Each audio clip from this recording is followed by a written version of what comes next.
श्वास परवास पाश करो मत दास को उदासुता का दास ना तो सुर सुख चाहता शिव सुख की ना चाह तो तुति सरोवर में सदा हो बे मम अवगा। देवादिदेव 1008 पटनागंज के बड़े बाबा की। देवादिदेव 1008 चैतन्य चमत्कारी चिंतामणि पारसनाथ भगवान की। देवादिदेव 1008 वर्तमान शासनक महावीर भगवान की। परम पूज्य 108 आचार्य प्रवर गुरुवर श्री विद्यासागर जी महामुनिराज की। परम पूज्य 108 नवाचार्य श्री समय सागर जी महामुनिराज की। 3 कमनों करोड़ मुनिराजों की।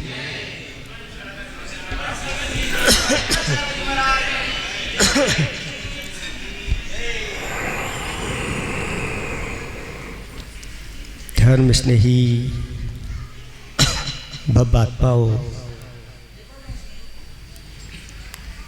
सरोवर के ठीक बीचों बीच एक कमल खिला हुआ है। कमल भी सामान्य नहीं है, 1000 पाखुड़ी वाला वह कमल खिला हुआ है। ऐसे उस कमल को देख करके भी लोगों के मन रूपी कमल भी खिल जाते हैं। ऐसे ही एक ग्वाले ने उस कमल को देखा, उसका मन कमल भी खिल गया और सरोवर में वह कूद पड़ा और उस कमल को तोड़ करके सरोवर के बाहर आकर के खड़ा हो गया। जैसे ही खड़ा हुआ कि देखा कि सामने एक और देवता प्रकट हो गया और देवता कहता है, खबरदार, इस कमल को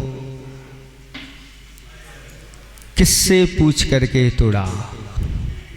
उस देवता का ऐसा दिव्य स्वरूप देख करके वह ग्वाला घबरा गया और कहता है, ये तो सरोवर में लगा हुआ था और मैंने जाके तोड़ लिया। देवता कहता है, ये मेरा कमल था और बिना पूछे इसको तोड़ा है, तो अब तो दंड मिलेगा, इसकी सजा मिलेगी।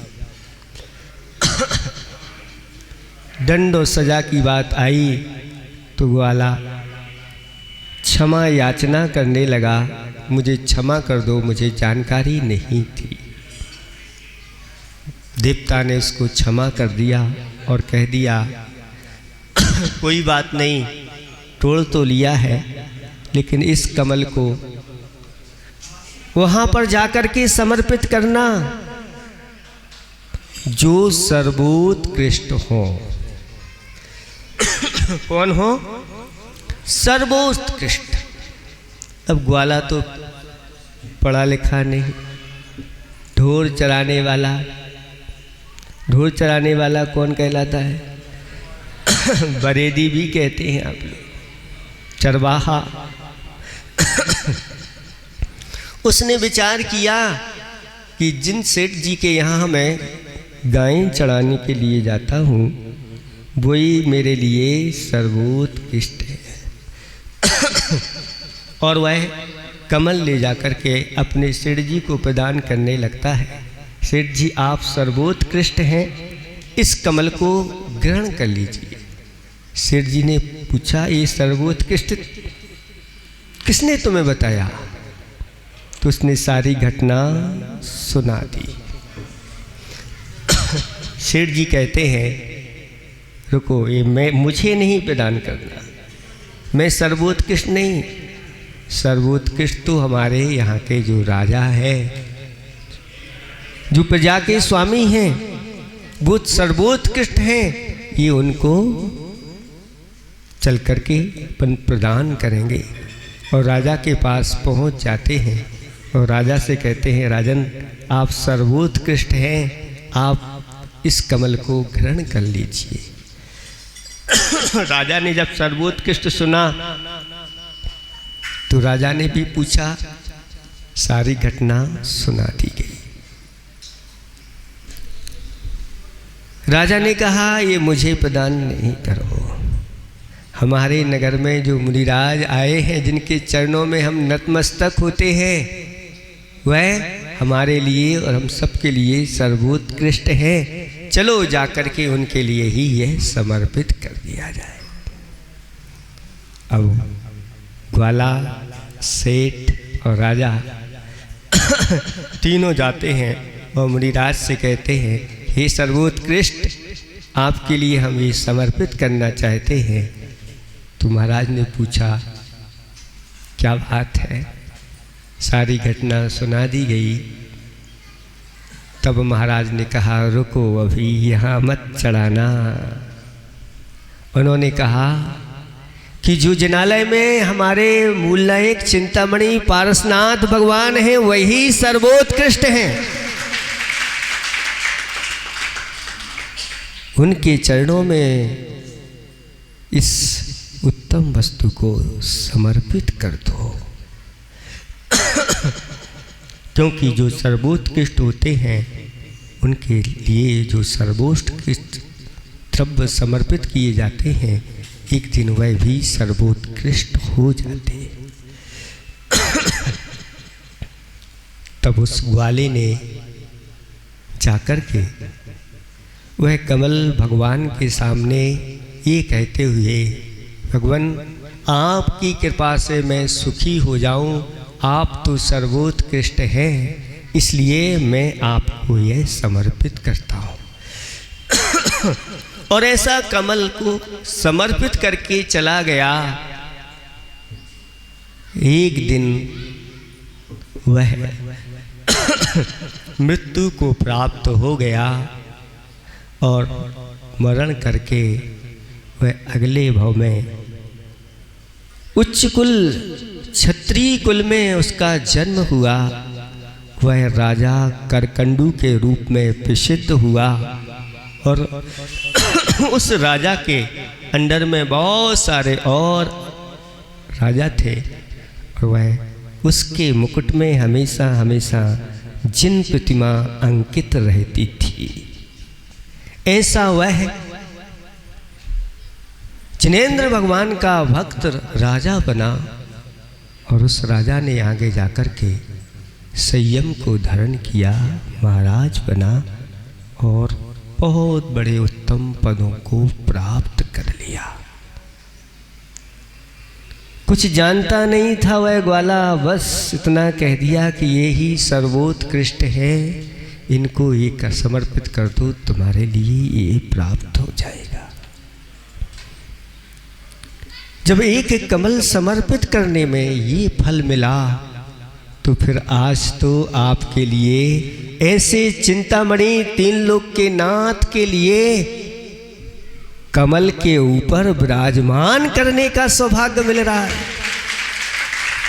इसके फल के बारे में कोई बताना चाहे तो कोई कह नहीं सकता। साक्षात सरस्वती भी आ जाए तो उसके पुण्य का वर्णन नहीं कर पाएगी, इसका पुण्य कितना होगा। शास्त्रों में नीतिकारों ने कहा है कि आपका जो धन है अगर उसको आपने फिक्स जमा कर दिया तो कितना मिलेगा? दूना कितने साल में हो जाता है? लगभग 10 साल में दूना हो जाता है। तो 10 साल में कितना कर लोगे? दूना कर लोगे। उसी को अगर अच्छा कुशल व्यापारी है और अगर व्यापार में लगा दे तो 10 साल में चौगुना कर लेगा। और अगर कुशल कृषक है, उतने से वह बीज खरीद करके और उत्तम भूमि में उत्तम बीज को बो दे तो कितना गुना कर लेगा है? आज 10 गुने की आप बात कर रहे हो, पहले पृथ्वी से 100 गुना निकलता था, 100 से भी ऊपर निकलता था। लेकिन पृथ्वी के साथ आप लोगों ने अन्याय किया, उसका दोहन किया, आपने अपनी नीतियां बदल दी, आपके अंदर से दया करना भाव समाप्त हो गया। पृथ्वी भी धीरे धीरे और आपका लोभ ऐसा बढ़ता गया कि एक साथ सारा ही सारा दोहन कर लिया जाए। तो आज 10-20 गुना मात्र निकलता है, लेकिन फिर भी ये 20 गुना तो कम से कम यहाँ आज निकल जाता है। लेकिन हमारे आचार्य भगवंतों ने कहा कि अगर उस धन को धर्म के क्षेत्र में लगा दिया तो कितना गुना फल मिलेगा? तो कहते हैं अनंत गुणा फलम स्यात्। ये अनंत गुणा फल को देने वाला ऐसा फल की प्राप्ति होती है। इसलिए पात्माओं, एक खाई को है कि पुण्य कर लो, पुण्य कर लो, या धर्म कर लो, या दान कर लो, या पूजा कर लो। मोह माया धोखा है, मोह माया धोखा है, अच्छा मौका है। ये अच्छा मौका, ये मौके बार बार नहीं आते। अब यहाँ पर ये श्री जी एक बार इस कमल के ऊपर बैठ गए। अभी ये कितने वर्षों बाद आप पुनः इस वेदिका और कमलासन पर विराजमान कर रहे हो? सैकड़ों वर्षों के बाद कर रहे हो। और अब अगर ये श्री जी यहाँ पर बैठ गए तो सैकड़ों वर्षों के लिए विराजमान हो जाएंगे। और ये कहते हैं कि जो 100 साल प्राचीन प्रतिमा हो जाती है वह अपने आप में अतिशयकारी प्रतिमा। ऐसे अतिशयकारी 3 लोक के नाथ इन पारसनाथ भगवान के लिए आप लोग उच्चासन कमलासन देने जा रहे हैं। एक अवसर आया है। एक सेठ ने एक चित्रकार के द्वारा मंदिर के बाहर एक चित्र बनवाया। चित्र बनकर के तैयार है, लेकिन चित्र अपने आप में वह विचित्र था।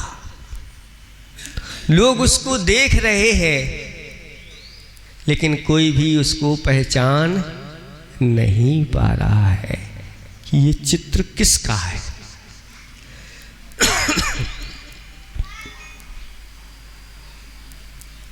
कोई भी पहचान नहीं कर पा रहा है। आखिर पूछा कि ये चित्र है किसका? ये तो वही बता सकता है जिसने ये चित्र बनाया है। चित्र कैसा था? जो चित्र में आकृति बनी हुई थी, उसका जो चेहरा था वह पूरे के पूरे बालों से ढका हुआ था और उसके पैरों में पंख लगे हुए थे। अब आप लोगों को पहचान करना है। अपने इतना तो बता दिया, वह किसका चित्र था? रैली वाले बता सकेंगे क्या किसका चित्र था?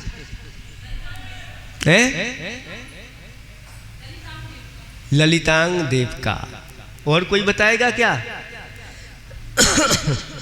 नहीं, क्योंकि रैली वाले ऐसे चित्रों को पहचान नहीं पाते। हम बताते हैं वह चित्र किसका है। वह चित्र अवसर का था। किसका था? अवसर का था। क्योंकि जब अवसर आता है तो दबे पांव आता है, और अवसर जब जाता है तो पंख लगा करके उड़ जाता है। जो अवसर की पहचान कर लेते हैं वो तो लाभ उठा लेते हैं, और जो अवसर की पहचान नहीं कर पाते वो देखते रह जाते हैं, अरे हम तो रह ही गए। चिंता नहीं करना, आप लोग घबराना नहीं। आप लोगों ने बहुत अच्छे से इस अवसर का लाभ उठाया, और सुबह सुबह आकर के यहाँ पर कोई जाप में लग गया, कोई पूजा में लग गया, कोई विधान में लग गया कि ये ऐसा स्वर्ण अवसर आया है जहाँ 3 लोग के लिए हमें उच्चासन देना है, 3 लोग के नाथ के लिए उच्चासन देना। इन अवसर का लाभ बिरले ही लोग, कितनी हैं गिनती में आप देख लो।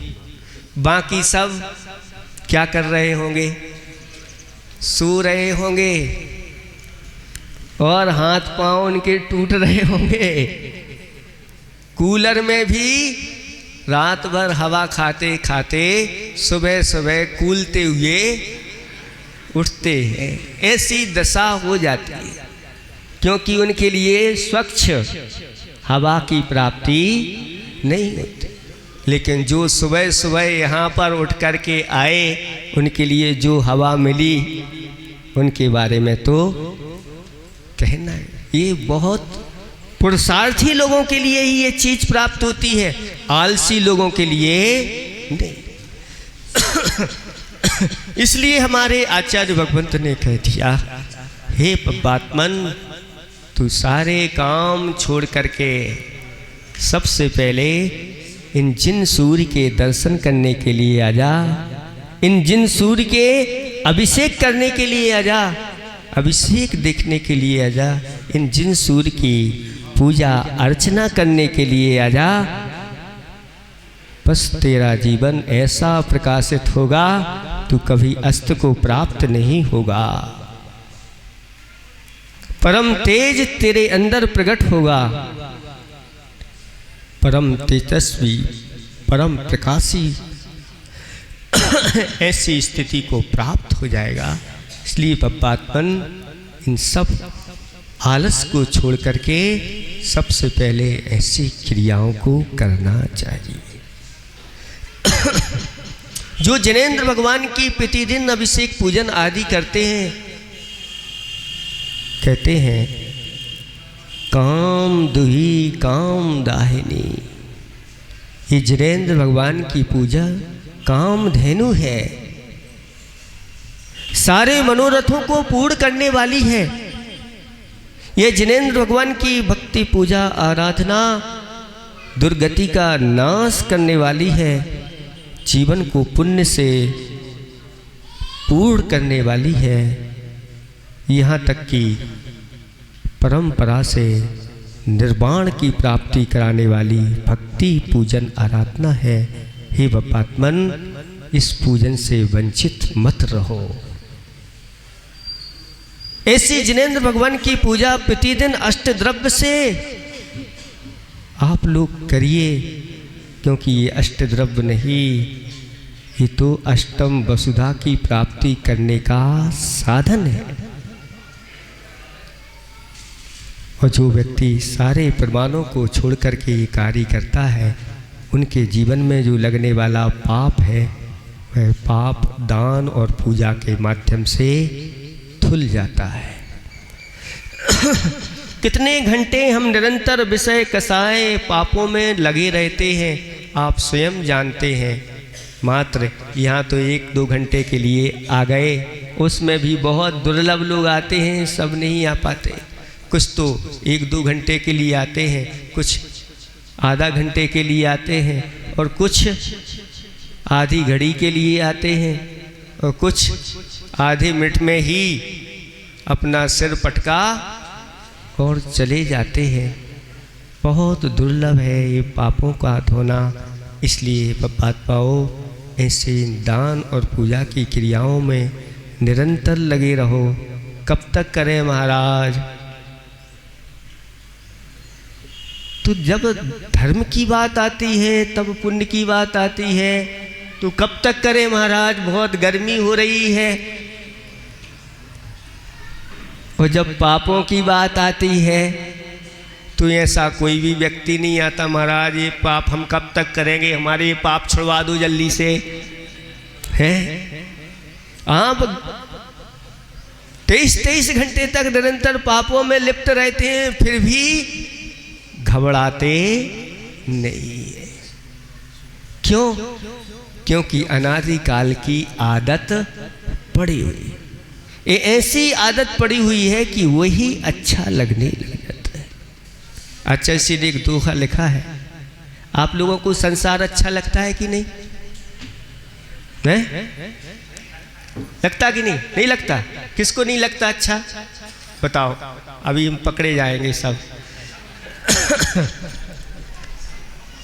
एक हाथ उठा रहे थे, उनने भी नीचे कर लिया कि मैं भी ना पकड़ा जाऊं। अच्छा, इसने एक बहुत अच्छा दोहा लिखा हुआ है।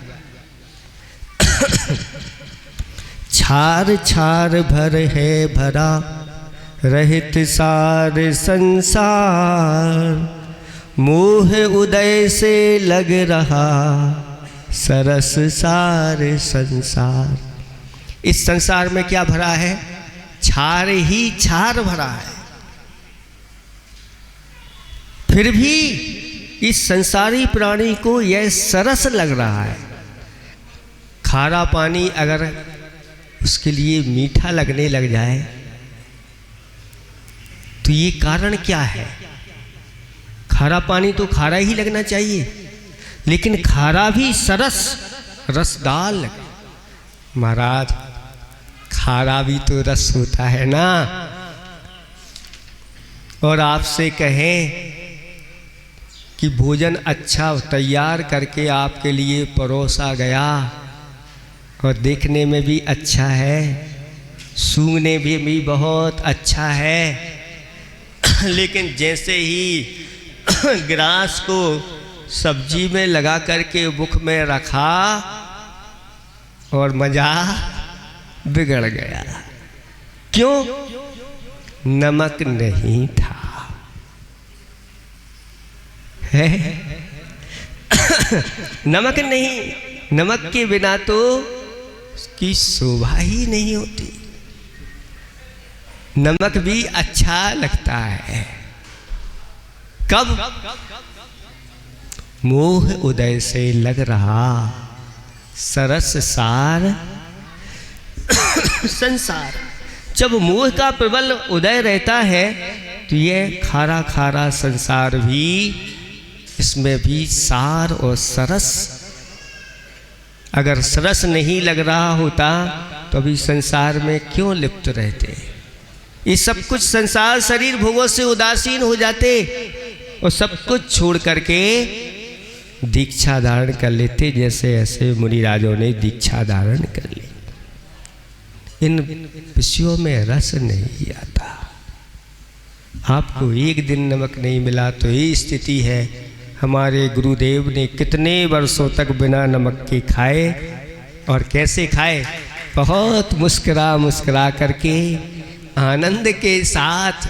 और लोग उन्हीं को देखते हैं कि इनको ऐसा कौन सा इसमें से रस आ रहा है, न तो इसमें मीठा है, न इसमें नमक है, न इसमें किसी फिर भी ये ऐसे खा रहे हैं जैसे हम लोग हलवा खाते भी ऐसे आनंदित नहीं होते। उस हलवे में भी कुछ ना कुछ कमी निकाल लेते। इसलिए आचार्य से किसी ने पूछा, महाराज आप ऐसे दलिया खाते हुए भी आप बहुत आनंद लेते हो, ऐसा क्या है? तो आचार्य कहते हैं कि ये आप लोग हैं और आप लोगों को चौके में हलवा मिलता है, और उस हलवे में भी अगर थोड़ी सी मीठा कम है तो आपको हलवा कैसा लगता है? फीका लगता है। हलवा भी फीका लग रहा है। इसलिए आप लोग सब साधु हैं, इन स्वादु नहीं, इनमें रस नहीं लेना। चाहे सरस हो चाहे नीरस, उसको तो ऐसे आनंद के साथ लेना, क्योंकि ये भोजन अमृत है। और इस भोजन के माध्यम से मैं 10 धर्मों का पालन करूँगा। इस भोजन के माध्यम से मैं 12 तप करूँगा। इन भोजन के माध्यम से मैं रत्नात्रय का पालन करूँगा। इसलिए मैं आनंदित होकर के लेता हूँ। और दलिया को भी मैं हलवा से भी बढ़कर के मानता हूँ, क्योंकि वह तो हमारे लिए बहुत बड़ा कार्य करता है। इसलिए आचार्य जी ने खाई को लिखा है। किसके बारे में? मही के बारे में। मही जानते हैं? मट्ठा, छाछ, बहुत अच्छा हाइको है, सुना देते हैं। तपोवर्धिनी, तपोवर्धिनी मही पे ही मही है। तपोवर्धिनी मही पे ही मही है। ये मही जो होता है, साधु लेते हैं, उस मही को पी कर के और तप करते हैं, कर्म की निजरा करते हैं। यहाँ तक कि जब सल्लेखना धारण की जाती है, सब कुछ त्याग करके एक छाछ के ऊपर आ जाते हैं, और उस छाछ लेते समय और कोई सल्लेखना कर रहा है, महान कर्म की निजरा करता है, क्योंकि उसने जीवन पर्यंत के लिए और सब कुछ त्याग कर दिया है। ऐसे वह मुनिराज कर्म की निजरा कर रहे हैं, क्या लेकर के? छाछ लेकर के, मही लेकर के। तो मही पे ही, मही माने धरती, इस धरती पर ही मही है, स्वर्ग में नहीं। सुन रहे हैं आप लोग? स्वर्ग में जाओगे मही नहीं मिलेगा। इंद्र भी, इंद्र को शक्र कहा है, और आयुर्वेदिक में वेदों ने कहा कि तक्र को शक्र भी तरसता है। शक्र माने इंद्र भी इस तक्र को तरसता है, उसको खाने को पीने को नहीं मिलता। वह भावना करता है कब मुझे वो दिन आए जब मैं ऐसा संयम धारण करूं और छाछ लेकर के कर्मों की निजरा करूं। अभी उसको मिलने वाला नहीं है ऐसा यह, जिसमें किसी प्रकार की कोई विकृति नहीं होती। नीरस में वह छाछ आती है, कोई रस में नहीं आती, गोरस से भी ऊपर उठ जाती है वह छाछ। और ऐसी साधना करने वाले ऐसे कार्य करते हैं। ये अवसर बहुत दुर्लभता से आए हैं, और ये पार्श्वनाथ भगवान को सैकड़ों वर्षों के लिए कमल पर विराजमान करना है। ये अवसर अगर आपके हाथ से छूट गया तो कब तक पछताओगे? सैकड़ों साल तक, जब तक दोबारा मौका ना मिले तब तक पछताने के अलावा और कुछ नहीं होगा। इतना ही हम पर्याप्त समझते हैं। आप लोग निरंतर अपने पुण्य का संचय कर रहे हैं। एक अवसर ये भी आया है, इस अवसर का लाभ कौन उठाता है अभी आपको देखने को मिलेगा। अहिंसा परमो धर्म की। परम पूज्य मुनि श्री विमल सागर जी महामुनिराज की जय। देखेगा पूरी दुनिया को महाराज श्री ने